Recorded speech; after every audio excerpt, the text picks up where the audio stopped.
J'appelle là le secrétaire à l'organisation chargé des activités, le camarade Jean-Eudes Quadio qui nous vient de Montpellier.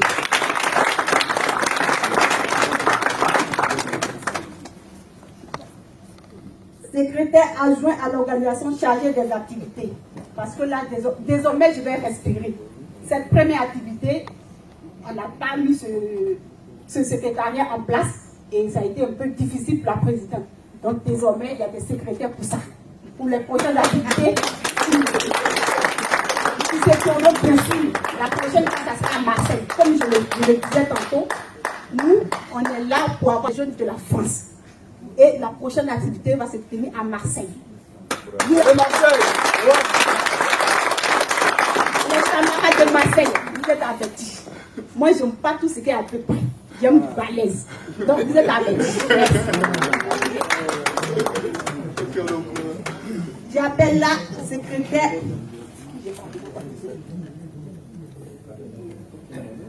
Excusez-moi. Secrétaire, alors, il est déjà appelé le camarade. Du coup, j'appelle secrétaire chargé du protocole. Voici parfait. Ce lundi, il a sa soutenance, donc je lui ai dit qu'il reste ses consents. Parce que le pays compte sur lui. On lui souhaite bonne chance et que nous serons mention très bien camarade. Son adjoint ici, c'est le camarade Adi Ivan qui nous vient de Grenoble.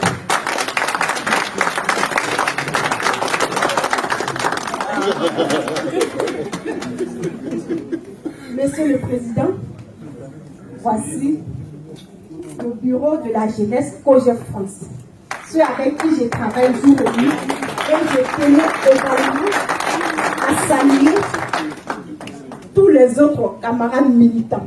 Ils ne sont pas dans le bureau, mais ils travaillent. Avec moi, avec le bureau, le poste est mérité. Tu ne travailles pas, la prochaine fois, tu es out.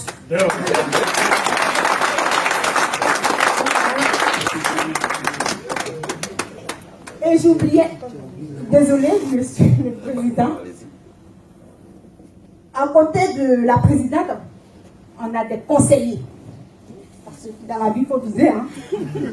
Et ils sont là, ils me conseillent jour et nuit.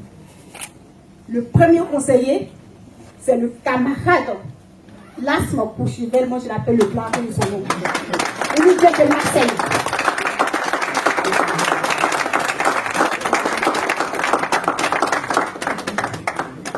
Le deuxième conseiller, il n'est pas là ce jour parce qu'il a une conférence.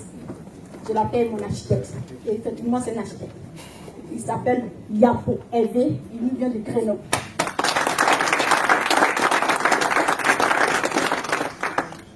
Et voilà les membres du bureau présentés. Merci.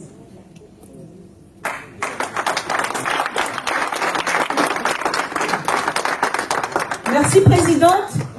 Elle est très vaillante, très dynamique. Je souhaite quand même qu'on ne soit pas timide à propos de tout ce qu'elle vient de dire. Veuillez l'applaudir, s'il vous plaît.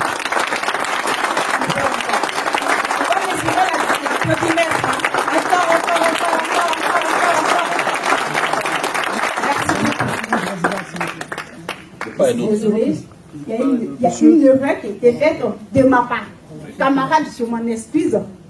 C'est la camarade Daté qui est adjointe à l'organisation des activités. Camarade, tu peux venir s'il te plaît. Et en plus, elle a merci, hein. C'est notre pharmacienne. Elle se parle à la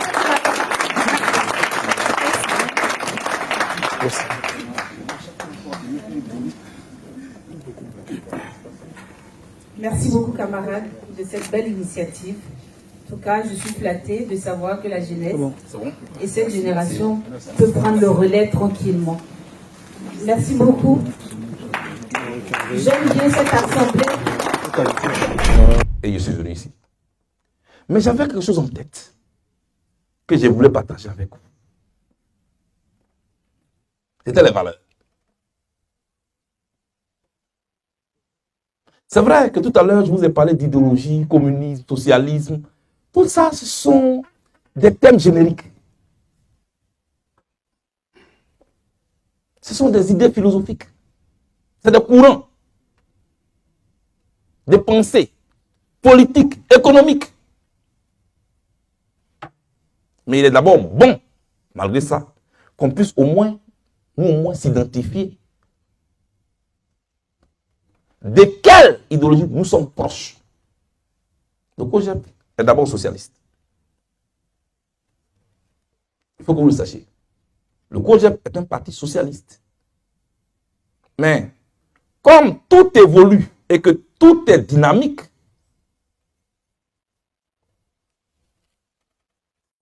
du socialisme est sortie la social-démocratie. Vous allez me demander encore, c'est quoi le socialisme?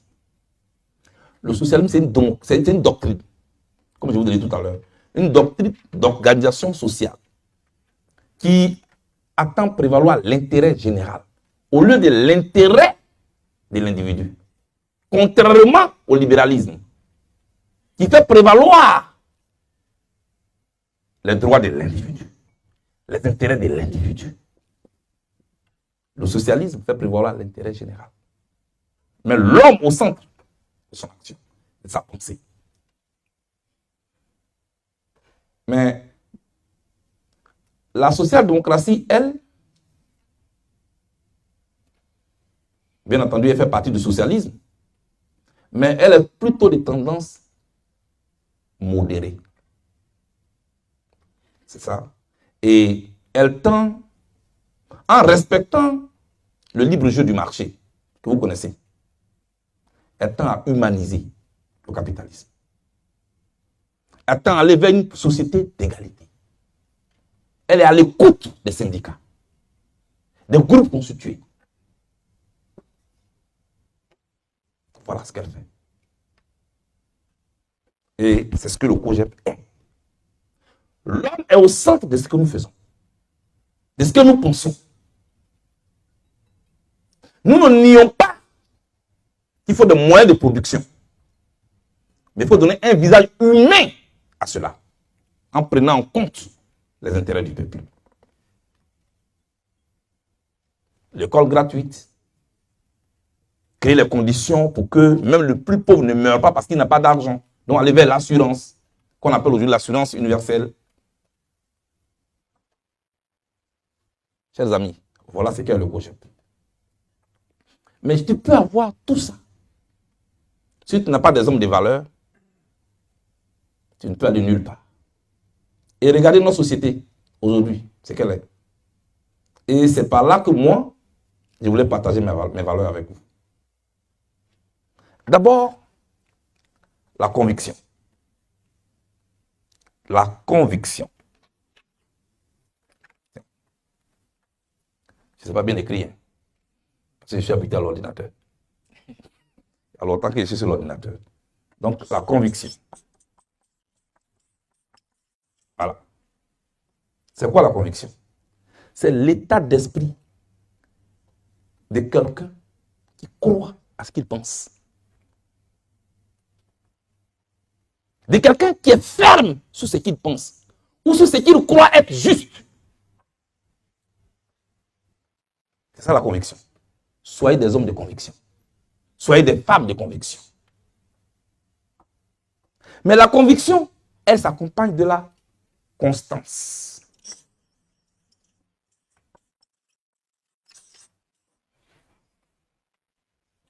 Elle s'accompagne de la constance. Si tu n'es pas constant, tu vacilles. Tes vérités sont en géométrie variable. C'est-à-dire que tu dis une chose aujourd'hui, demain, tu dis le contraire selon tes intérêts. Tes positions sont fonction de tes petits intérêts du moment. Et on va t'appeler un papillon politique. Aujourd'hui, tu es assis ici, il y a du nectar ici. Demain, tu es assis ici, il y a du nectar. C'est un papillon politique. Mais on peut aller plus loin. Pour te qualifier de nénuphar politique. Voilà, c'est le mot. Tu es un nénuphar politique. Je vous écris ça.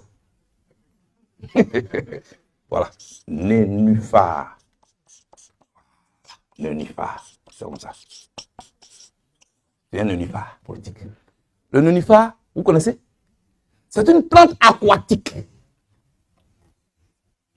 feuilles vertes, avec des feuilles larges.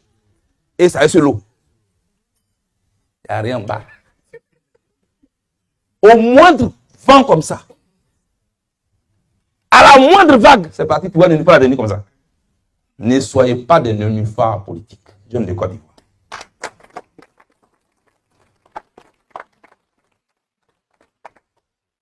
Celui qui est léger, celui qui n'a pas de contenu, il vacille. Prenez un seau, mettez ça là. Un seau vide. Dès que le vent souffle, ça va se renverser. Mais un seau qui a du contenu, un arbre qui a des racines, ne peut pas être déraciné par n'importe quel vent. Soyez ces arbres-là. Ayez du contenu. Ayez des convictions. Soyez constants dans ce que vous faites.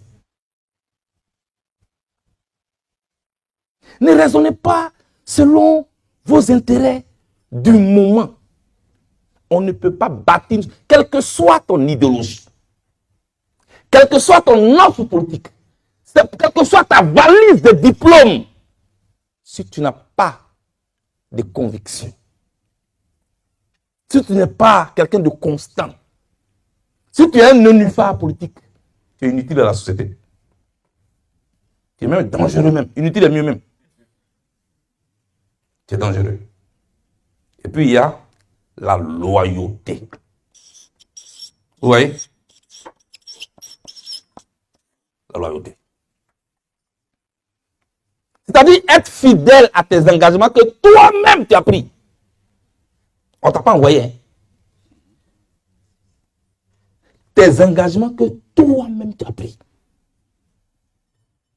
Tu peux être loyal à tes idées.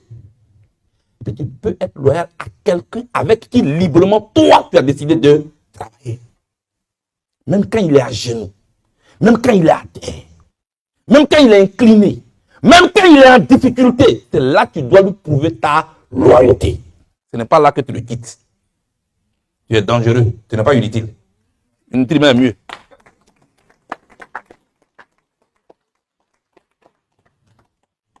Ils ont toujours des raisons, hein. Les gens qui ne sont pas loyaux, là, ils ont toujours des raisons. La question, c'est pourquoi maintenant? Et puis hier, là, on a fait comme ça. Et puis il m'avait dit ça. Et puis il m'a dit ça. Et puis moi, il n'était pas d'accord. C'est quoi ça? Ne soyez pas comme ça. Hein. C'est un nénuphar. Tu as raison. C'est un nénuphar. Il faut dire ça. C'est un nénuphar. Voilà, c'est un nénuphar. C'est un nénuphar. C'est de ça que moi je vous parle. Pour que vous soyez des gens costauds. Le pays a bien de vous. Vous voyez? Et puis tu vas être courageux.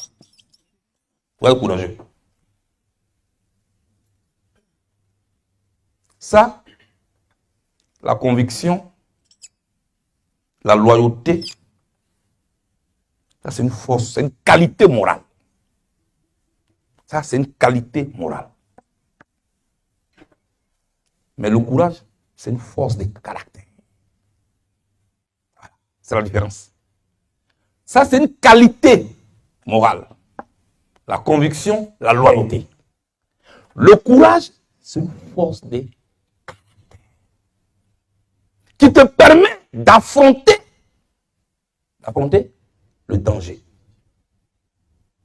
Qui te permet d'affronter la souffrance. Qui te permet d'affronter les revers de la vie. Voilà ce que c'est que le courage. Mais attention, le courage, Nelson Mandela l'a dit, le courage, ce n'est pas l'absence de la peur. Celui qui est courageux, là, ce n'est pas dire qu'il n'a pas peur, hein. C'est faux. C'est sa capacité à vaincre la peur qui fait de lui un homme courageux.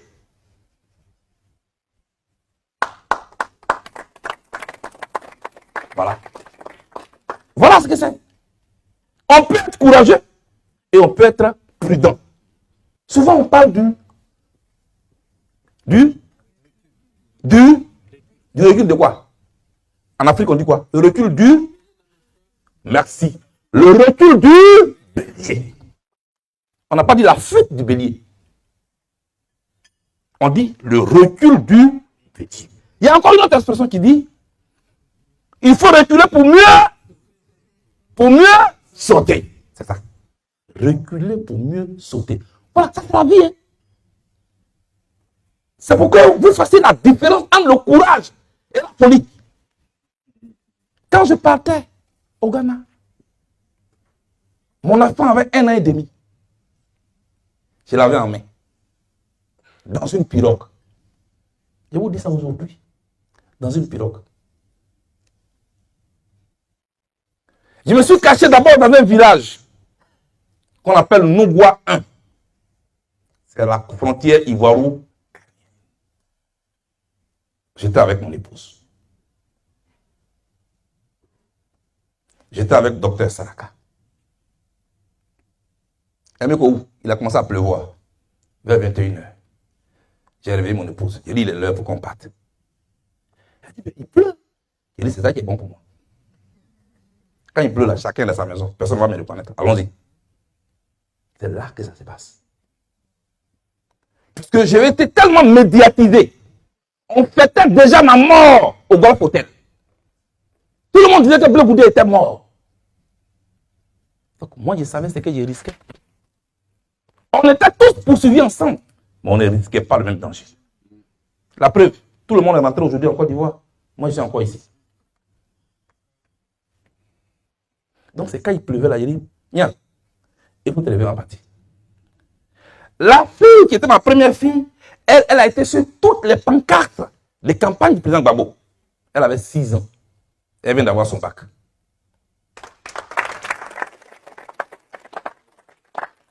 Maître Idri l'avait déjà transportée au Togo. Puisqu'elle était connue. On a réveillé le piroguier du village sous la pluie. Et c'est lui qui nous a fait traverser.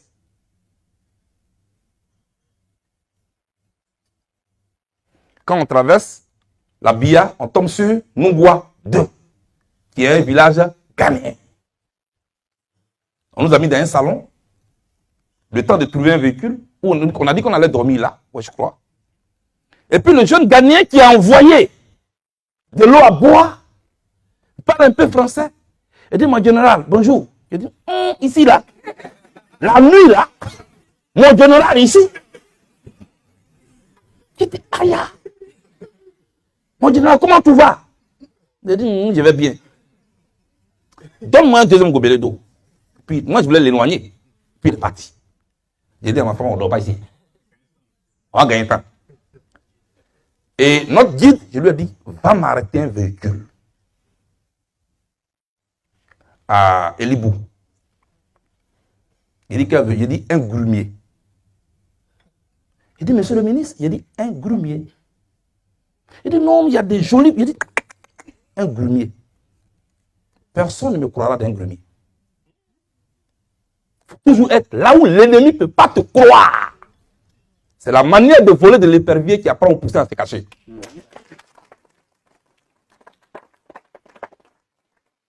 Et c'est dans un grumier, vous pouvez le noter, que j'ai regagné le Ghana. Et c'est Ouattara qui l'a fait partie, c'est Sénégal qui l'a fait partie, n'importe quoi. Voilà, chers amis. Quand tu as traversé tout ça, est-ce que ça m'a empêché d'être fidèle à mes convictions? Non. Non. Quand je suis venu à la CPI, est-ce que vous m'avez vu trembler devant les juges? Mais ces messieurs-là, un seul mot de ma bouche peut les amener à me condamner et gâter toute ma vie. Mais j'ai regardé les juges de la CPI droit dans les yeux. Et je sortais de 14 mois de détention en isolement. C'est-à-dire que personne ne peut avoir accès à moi et je ne peux avoir accès à personne, à la DST. Et on m'a envoyé ici à la CPI. Je suis arrivé ici le 23 mars 2014 à 3 h du matin. C'est bon que vous connaissez mon histoire.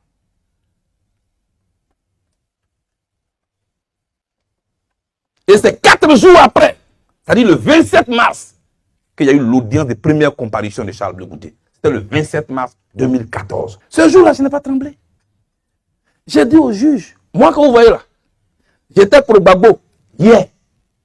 Je suis pro Gbagbo aujourd'hui et je le serai demain. Quand je le disais là, je n'étais pas au commissariat de Makori. Hein. J'étais à la Cour pénale internationale. Chers jeunes, c'est de ça qu'il s'agit. Voilà comment je suis sorti de la Côte d'Ivoire. Il est bon que vous le sachiez. Parce que vous êtes des responsables du COJEP aujourd'hui. Jeunes, mais demain, c'est vous qui allez diriger le COJEP.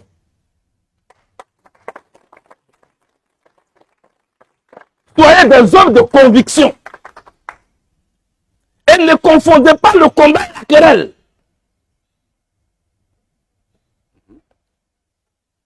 Ah, vous avez commencé à tiquer.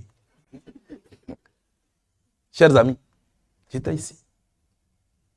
Quand j'étais ici en prison, qu'est-ce qui était important?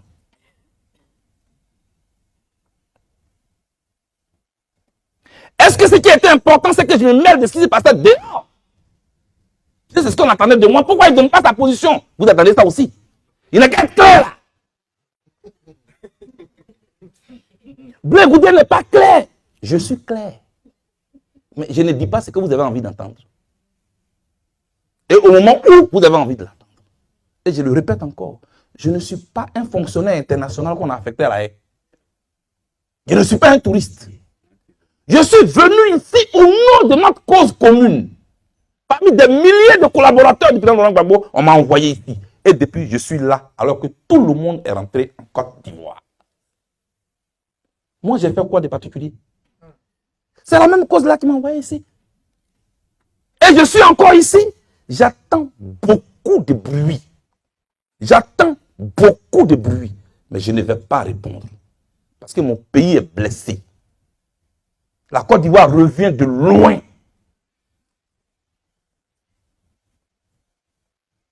Je ne vais pas répondre. J'ai dit, même pour jouer un match de football, là, il y a un regroupement.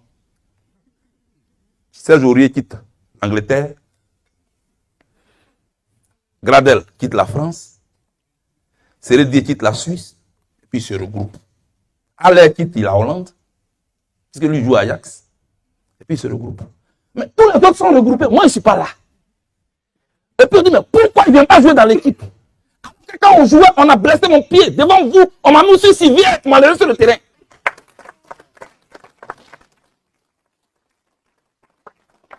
Quand on joue au ballon, avec un coéquipier qui de sucre était bon 6.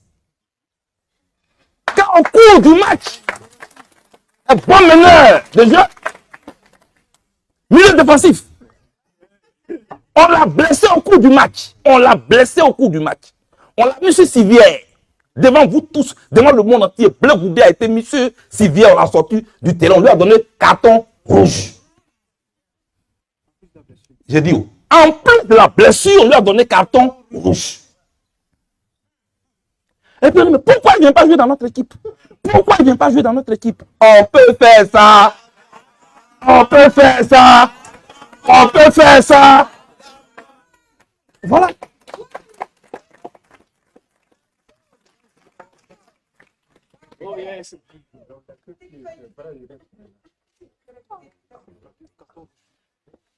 Double fracture.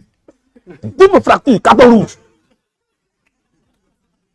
Tout le monde, j'ai dit, tout le monde est rentré en Côte d'Ivoire, sauf moi. Tu peux aller rendre visite à ton frère à l'hôpital. Tu le vois malade. Et puis il te sourit. Et puis il te dit, ça va. N'oublie jamais qu'il est à l'hôpital. Il ne veut pas te décourager. Donc, même si vous me voyez comme ça, je ne suis pas un vendeur de désespoir. Je suis en prison. Je n'ai pas de passeport. Je ne peux pas sortir de là. Moi aussi, j'ai envie de voir mes enfants. Vous êtes avec vos enfants. Vous êtes avec vos familles. Et vous faites beaucoup de bruit sur moi comme ça pour me diaboliser. Pour rien.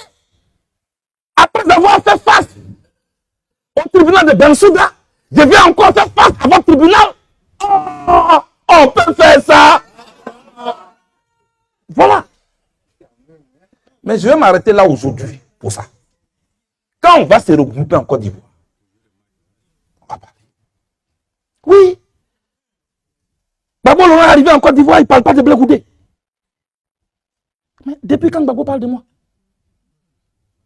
Allez dans les archives. Fouillez tous les discours du président Gbagbo de 2000 à 2011. Trouvez-moi un seul discours où il parle de moi. Mais parce qu'il a beaucoup à faire. C'est moi qui parle de Gbagbo. C'est pas Gbagbo qui parle de moi.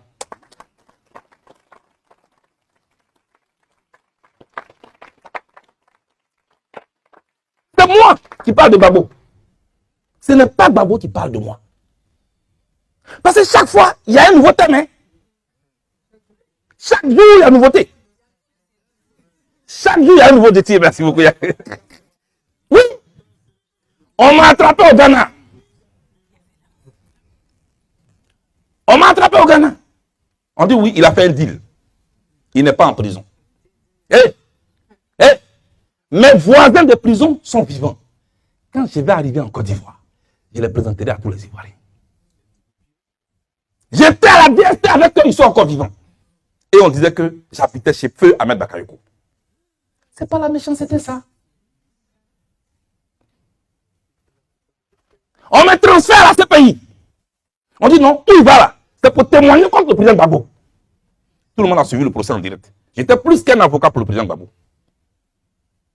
Je n'ai jamais dit libérez-moi. J'ai dit libérer le président Gbagbo, il n'a pas sa place. Après ça, on sort de prison. D'abord, on est en prison. Ils sont allés chercher, je ne sais pas qui là, on dit une prophétesse. Que non, Dieu lui a dit que moi, Blé Goudé en prison, je vais empoisonner le président Gbagbo. Oui, au début, il avait refusé, mais maintenant, il vient d'accepter là. Il va tuer Gbagbo. Moi, mais j'avais peur comme ça.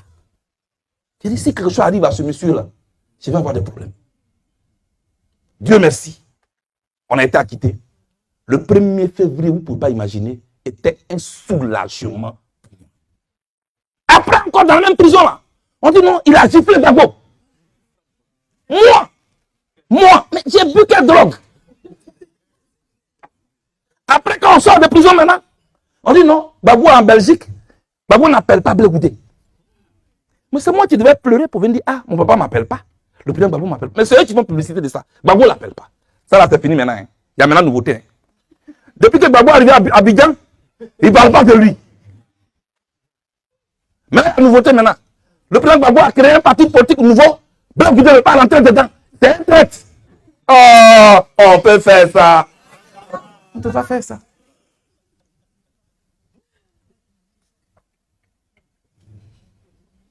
Voilà la nouveauté qui est là. Hein.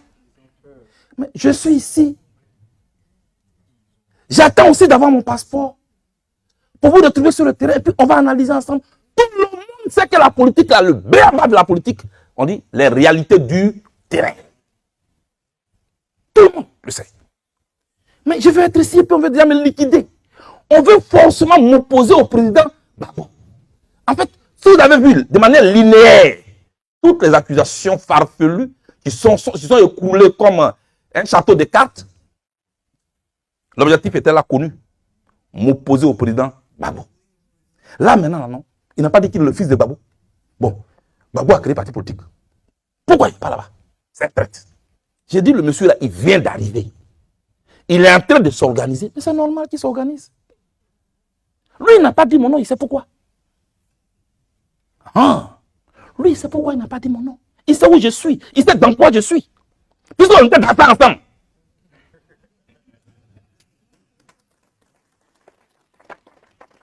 Lui, il sait pourquoi il ne dit pas mon nom. Il sait pourquoi il ne m'invite pas à ça. Parce qu'il sait dans quoi je suis. Puisqu'on était dans ça ensemble. C'est un homme politique. Ce n'est pas un monsieur comme ça. Et puis quand le président Gbagbo a parlé là, il a parlé en homme politique. Il dit, je vais créer mon parti politique.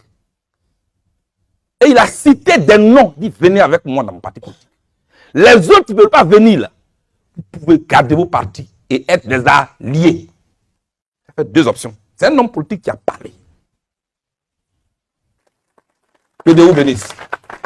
Que Dieu vous bénisse. Que Dieu vous bénisse. Merci. J'attends vos questions.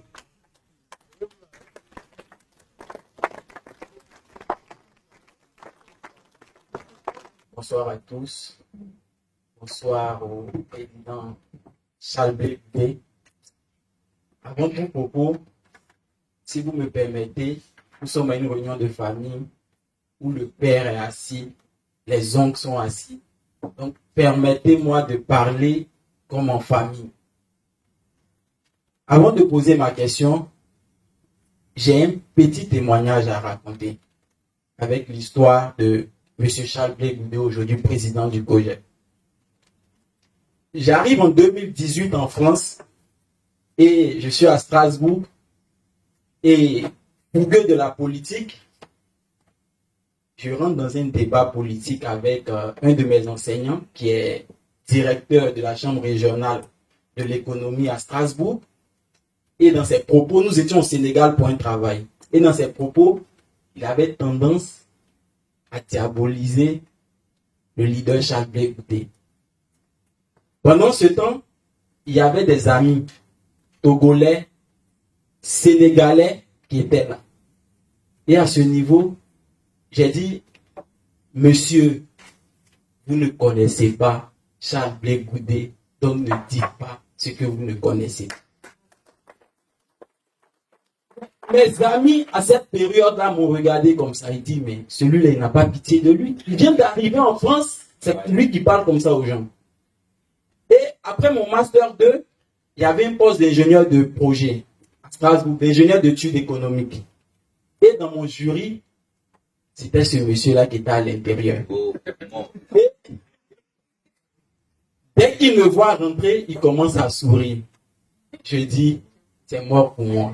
Et après délibération, ma prise de position politique m'a valu ce poste d'ingénieur d'études. Pourtant, je précise, j'étais le stagiaire sur ce poste. Donc, en temps normal, quand tu finis, tu prends le CDI normalement. Donc, ça m'a valu ce poste. Et mes amis togolais, d'ailleurs, disaient, tu sais pas ce que tu es venu en France, ils vont te rapatrier. Je leur ai dit, si on me rapatrie, parce que j'ai un engagement pour Charles Blé Goudé, donc on me rapatrier. Je ne parle pas comme un pédant aujourd'hui, non. C'est une vérité. J'ai des témoins oculaires qui sont là. Je suis arrivé à Clermont. J'ai toujours mis mes positions politiques devant. On dit Loïc, Samuel Goulia, il y a la mort en politique. J'ai dit si c'est dans la politique, je dois mourir, je vais mourir. Monsieur le Président, je tiens à vous dire ce soir, on a entendu parler par nos parents de certains leaders. Ça, on était des témoins auriculaires, c'est-à-dire c'est dans les oreilles. Mais vous, aujourd'hui, vous êtes un témoin expérimental pour nous et un témoin oculaire. Je me rappelle encore, en 2004, j'avais à peine 11 ans. Et vous avez dit, si vous êtes en train de dormir, dormez. Si vous êtes en train de dormir, réveillez-vous. Voilà, allons directement à l'aéroport. Bon, je vais être bref à ce niveau. Mais la question que je pose aujourd'hui à mon président, à notre papa, c'est d'où il tire son courage. Quand je parle du courage, c'est pas devant les gens. C'est-à-dire dans cette période où ça peut être difficile sur lui, c'est-à-dire dans sa chambre, qu'il est couché et il voit toutes ces attaques de part et d'autre, où il puise cette énergie-là pour toujours aller de perfection en perfection au niveau de son engagement politique. Je vous remercie pour votre indulgence.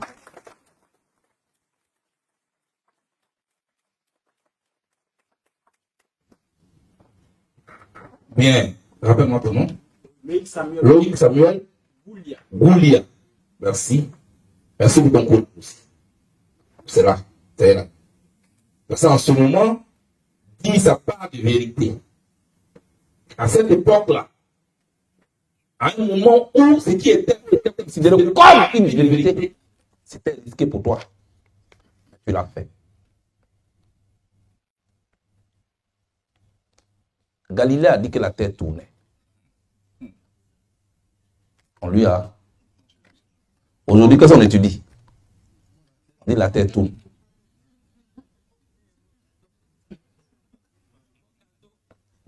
C'est mon cadeau, non? Même mon oncle, au village, mon cousin était venu en vacances. Chaque fois que son père lui d'aller au champ, il dit il ne va pas au champ, il va aller couper le riz. pour aller cabosser le cacao. Et il est toujours là, il est en train d'étudier. Son père dit, tu étudies quoi? Il dit, je suis en train d'étudier la géographie. On dit, la tête tourne. Et les vacances sont finies. Il a pris son sac, il a dans son bar de payer son transport. Il dit, quel transport? Tu vas où? Il dit, il va à Abidjan. Il dit, mais la tête n'a qu'à tourner, tu vas arriver à Abidjan. Bref, merci.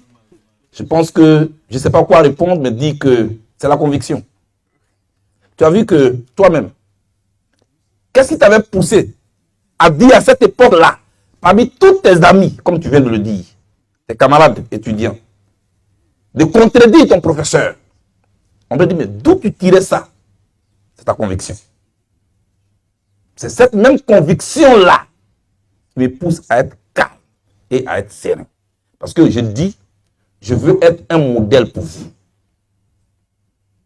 Je veux être un modèle pour ma génération. On dit que certains leaders aiment se faire applaudir dans les stades, mais quand ils sont face à l'épreuve, ils se réunissent eux-mêmes. Ma plus grande fierté ici à la CPI n'est pas que j'ai été acquitté. Ma plus grande fierté à la CPI, c'est que je n'ai pas servi de couteau de sacrifice contre Gbagbo Laurent.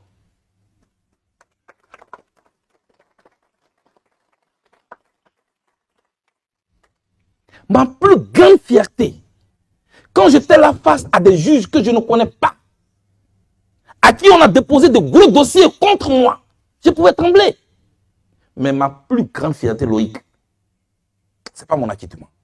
Ma plus grande fierté, c'est que je n'ai pas servi de couteau contre le président Laurent Gbagbo. Pas au système international. Voilà ma plus grande fierté. Et c'est ma conviction. J'ai fait ce que je pouvais. C'est ça que mes forces m'ont permis de faire. Ce que je n'ai pas pu faire ne fait pas de moi un traître. Ce sont les limites d'un être humain. Ça montre que je suis humain. Et ceux qui espéraient que j'aille au-delà et je n'ai pas pu, je peux leur demander pardon. Mais je suis humain. Voilà ce que je peux dire. Merci.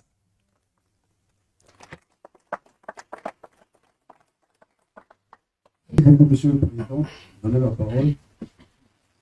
Alors, je suis le camarade Alain Béli-Siondé. Je suis secrétaire général de la Cordo Grenoble et je suis étudiant en master de droit et sciences politiques à l'université parlementaire. Waouh! Alors, ma question est la suivante. Monsieur le Président, ça fait un très bon moment que je vous suis. Vous avez dit, votre célèbre phrase, c'est « ce que je vais accomplir avec vous, les jeunes ». Est-ce que moi, Alain Béguier, je peux savoir, est-ce que nous qui sommes là aujourd'hui, puissions savoir ce que vous voulez faire exactement avec nous, de manière plus précise aujourd'hui? Voilà ma question. Rappelle-moi ton nom. Ouais, Béguier, ça c'est un programme de gouvernement. Hein. Ce qui me demande là. Mais je pense que, en un mot, tu as vu, ce que je vais faire pour vous, c'est différent de ce que je vais faire avec vous. Nous sommes ici d'en faire quelque chose avec vous dans une démarche participative. Où il n'y a pas un génie, un groupe de gourous cachés quelque part qui décide pour vous sans vous. Où on vous fait croire que votre avis ne compte jamais. Que le hasard,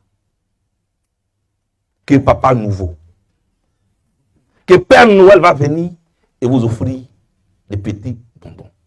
Et, camarades jeunes de Côte d'Ivoire, au-delà, camarades jeunes d'Afrique, ça n'existe pas.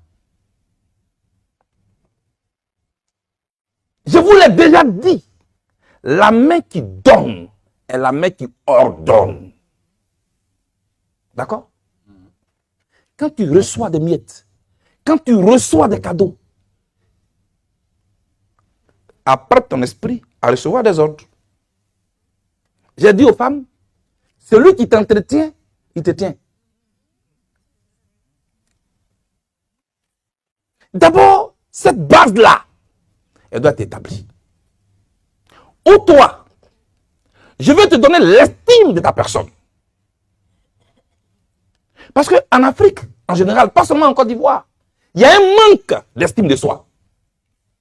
Il y a un manque d'estime de soi. On n'a pas l'estime de nous-mêmes. Et il y a un manque d'estime de ce qu'on possède. Et il y a un manque de valorisation de ce qu'on possède. Donc, on nous a mis dans l'esprit que le bonheur est ailleurs. On nous a mis dans l'esprit que ceux qui sont forts sont ailleurs. Et on se jette dans la Méditerranée pour aller mourir ailleurs. Moi, je veux donner aux jeunes de Côte d'Ivoire l'estime d'eux-mêmes. Apprécier ce qui est dans leur pays. Tu as une fois été à Monougaga? Parlant de tourisme, par exemple.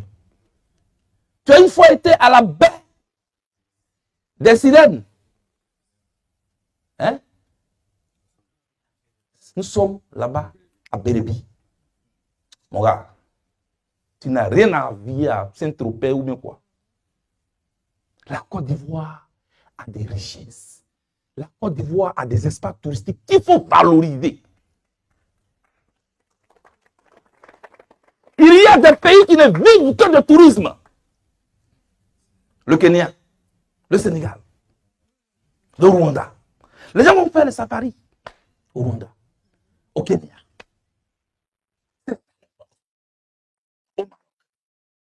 Oui, je m'en vais à Marrakech. Quand toi tu vas à Marrakech et puis à Dubaï, là, qui va aller à Grand Bérébi? Qui va à Bassam? Qui va regarder le pont de Liane demain? Qui va aller regarder les singes de Soko à Bondoukou?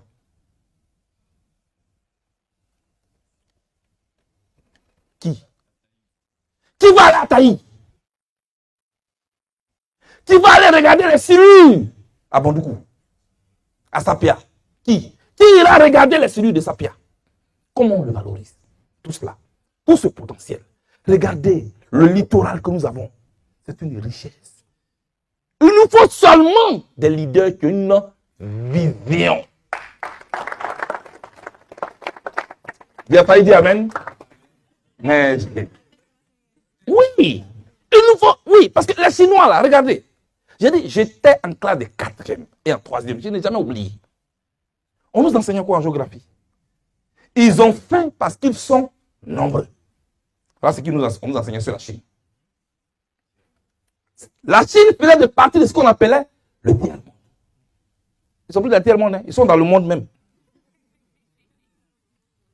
La Chine nous a laissé, même pas au rez-de-chaussée de l'humanité. Nous, on est descendus au sous-sol. La Chine, aujourd'hui, concurrence l'économie occidentale. Et les forces occidentales, avant de parler de la Chine, ils réfléchissent 1000 fois, c'est pas 10 fois. Pourquoi?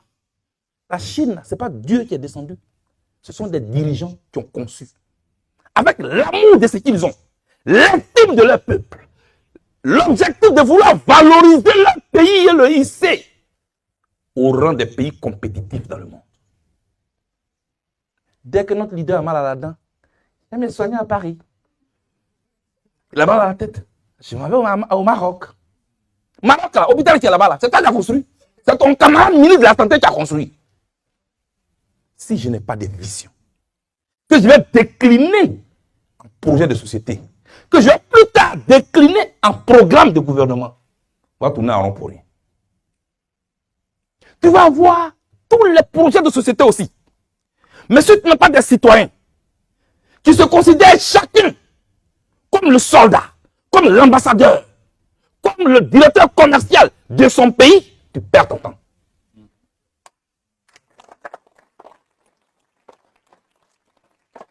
Tu perds ton temps.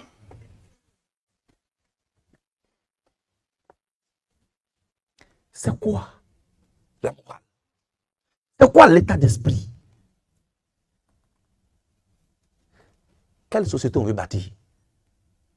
Où on enseigne à chacun, non, il faut prendre pour toi ta partie. Or, lui-même, il pense que c'est lui qui a changé le monde. Tant qu'on aura un état d'esprit comme celui-là, notre pays peut avoir tout ce qu'il veut. Et pourtant, la Côte d'Ivoire a du potentiel. Vous êtes intelligent. Vous êtes venu étudier en France. Vous êtes venu étudier en Europe. Vous êtes en Europe. Vous n'êtes pas de l'Europe. Vous êtes des cerveaux dont notre pays a besoin. Seulement, il nous faut créer une société de chance, d'opportunités, pour permettre à chacun de vivre de ce qu'il a appris à l'école. Pour qu'il puisse mettre ça à la disposition de son pays, sans forcément faire de lui membre d'un parti politique. L'administration nationale ne doit pas être le lieu de recrutement des partis politiques. Elle est neutre, l'administration. Elle est là pour servir tout le monde. C'est le béaba. Chers amis, aujourd'hui, pour retarder un pays, on n'a plus besoin de larguer des bombes.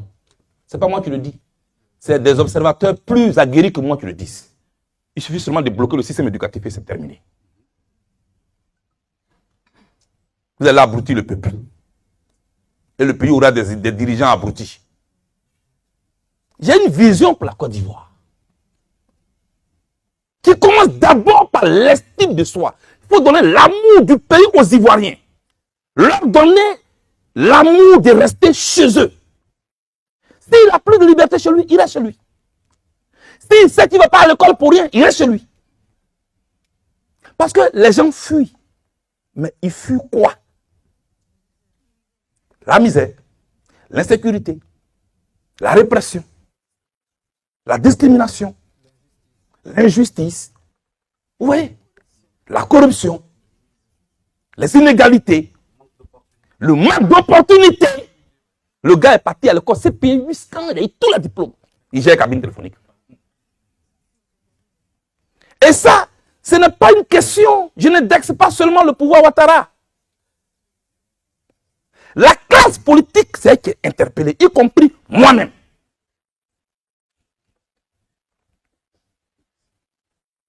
Quelle est notre offre aux Ivoiriens? Parce que tu te bats pour dire on va remplacer le système qui est là. Mais j'ai demandé à quelqu'un un jour, on le remplace par quel autre système qui est différent? Quitte là, je vais manger aussi. Chers amis, j'aurais bien voulu répondre à toutes les questions ce soir. Mais on a beaucoup à se dire. Je vais vous trouver en France. Je vais vous trouver en France. Je vous fais cette promesse-là.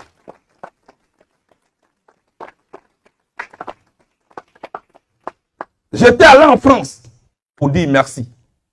Quand j'aurai mon passeport, je viendrai en France pour dire au revoir. Et je dirai à Degremaï et à Nyawa de dire à Colombe et au Kamalma que je vais rencontrer toute la jeunesse que j'ai Europe en France. Vous tous. Et ce jour-là, je vais répondre à toutes vos questions. Il n'y a pas à faire de je vais prendre un cas pour partir. Nous tous, on est là. Je répondrai. Sinon, on ne va pas en finir. Hein. Mais sachez que la Côte d'Ivoire dont je rêve n'est pas cette Côte d'Ivoire oxydée qui est là, que j'observe. N'est pas cette Côte d'Ivoire qui est encore à la recherche de la tolérance, où on n'est plus tolérant. On est prêt à faire le bûcher de l'autre.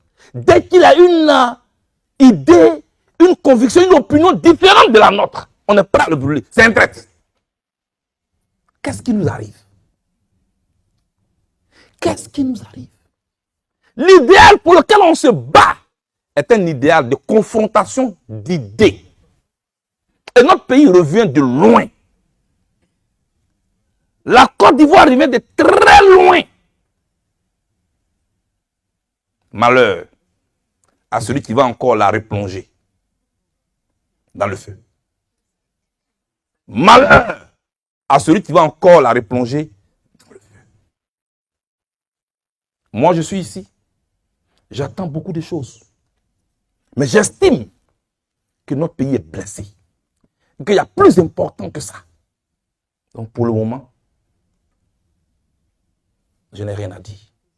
Quand je serai en Côte d'Ivoire et que j'aurai pris la température de la situation. Et que moi aussi, je me serais imprégné des réalités. Et que je me serais approché d'un orphelin de guerre. Et que mes yeux auraient été capables de le regarder. Ce regard triste d'un enfant qui se sent abandonné des pères et des mères.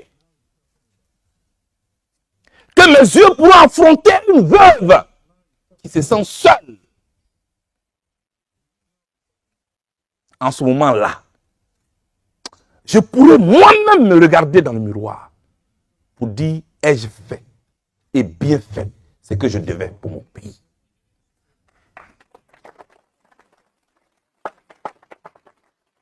C'est Einstein qui l'a dit, Albert Einstein. Il dit la vraie folie, c'est de se comporter toujours de la même manière et puis espérer des résultats différents. Ivoirien. Est-ce qu'après ce qu'on a vécu, on va encore recommencer la même chose? Se réunir pour montrer à l'autre qu'il n'est rien? Pour réunir pour voir comment on va écraser l'autre? Après ce qui nous est arrivé, tirons les leçons de ce qui nous est arrivé. Je peux passer 10 ans. Ça fait déjà 10 ans que je suis à l'extérieur de la Côte d'Ivoire. Je peux même encore passer 5 ans, 10 ans. Ce n'est pas ça qui est important. Je ne veux pas réduire les problèmes de la Côte d'Ivoire à ma personne.